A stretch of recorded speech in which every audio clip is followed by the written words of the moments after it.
No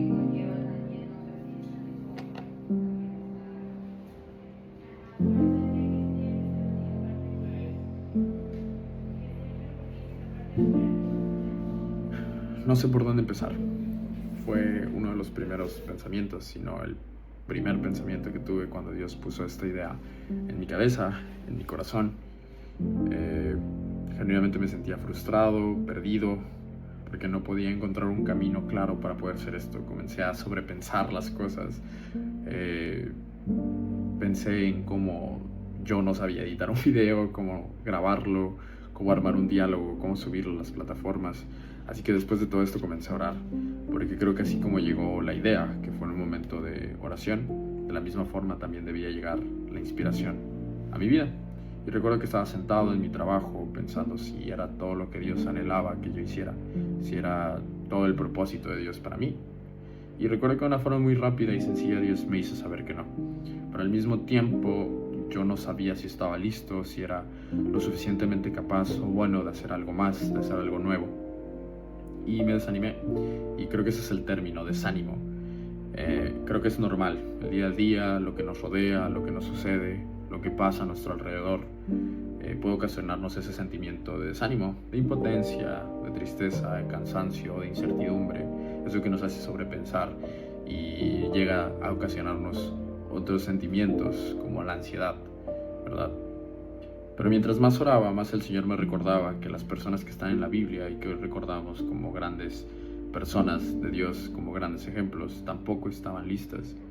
Pedro era un pescador que estaba en su trabajo, cumpliendo su responsabilidad, su rutina, su día a día, cuando Jesús lo llamó. Y hoy lo recordamos como el gran apóstol Pedro, el cual inició la iglesia que hoy conocemos. Moisés, que recordamos como un gran líder y una persona que tomaba muy buenas decisiones todo el tiempo. Al principio era una persona tartamuda, con miedo y con incertidumbre y sin saber muy bien por qué Dios lo había escogido, sin sentirse capaz de hacer las cosas. Samuel, al que recordamos como ese gran profeta que precisamente también ayudó a cumplir el propósito de Dios en otras personas. Al principio fue un niño que fue alejado de su familia y que no sabía reconocer la voz de Dios. David, que lo recordamos como el gran rey David, esa persona conforme al corazón de Dios, que tiene ese hermoso título.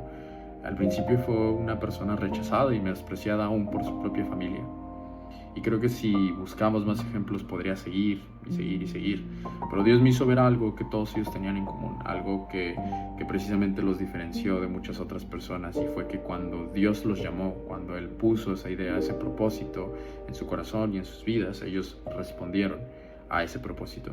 Y a pesar de sus miedos, de sus inseguridades, de sus preocupaciones, de sus cargas, de sus limitaciones, de sus medios, ellos respondieron. Y en Josué 1:9, que me encanta ese versículo y me gustaría que lo pudiéramos leer, que dice lo siguiente: yo te pido que seas fuerte y valiente, que no te desanimes ni tengas miedo, porque yo soy tu Dios y te ayudaré por donde quiera que vayas. Dios nos da esta promesa y nos deja esto en su palabra porque sabe precisamente que cumplir el propósito de Dios y hacer eso que tenemos en nuestro corazón y en nuestra cabeza para realizar no es fácil. Por eso nos pide que no tengamos miedo, que seamos esforzados, que seamos valientes, porque Dios sabe que es complicado, Dios sabe que va a haber obstáculos, Dios sabe que va a haber baches, que va a haber tormentas y que va a haber situaciones, cosas, personas y medios que nos van a querer impedir cumplir eso que Dios ya puso en nuestro corazón. Eso que sabemos que debemos hacer, pero no sabemos cómo hacerlo, que quizá nos da pena, que quizá nos da miedo, que quizá nos da incertidumbre, al que dirán. Créanme que yo estoy haciendo esto hasta con cierto miedo, con cierta pena, si se puede llamar así, porque es normal, es parte del proceso. Ese miedo a no ser capaz, todos esos pensamientos, todas esas ideas, pídele a Dios que las quite de tu corazón, que las quite de tu cabeza, porque Dios no puso esa idea o ese sueño o ese anhelo, esa canción, ese video, esa imagen, ese dibujo, esas palabras, solo porque sí. Dios no las puso ahí para atormentarte y frustrarte. Dios las puso ahí porque sabe que eres capaz de hacerlo, porque sabe que puedes hacerlo. No porque se trate de nosotros o que nosotros seamos muy buenos, sino todo lo contrario, para que nosotros podamos ver la mano de Dios en nuestras vidas y ver cómo nosotros somos ese instrumento de parte de Dios para bendecir a alguien más. Así que empieza una simple oración, una simple plática con Dios puede cambiarlo todo, puede hacer que inicies, puede hacer que cambies la vida de alguien más. No lo sabes. Yo no estoy haciendo esto porque me sienta muy capaz o busque volverme famoso o algo similar.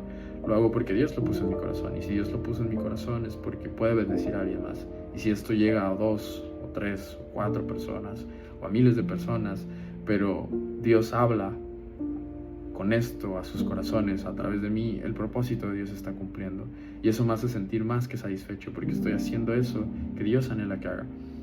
En 2 Timoteo 1:7 dice: porque no nos ha dado Dios espíritu de cobardía, sino de poder, de amor y de dominio propio. Si Dios ya lo puso en tu corazón, hazlo.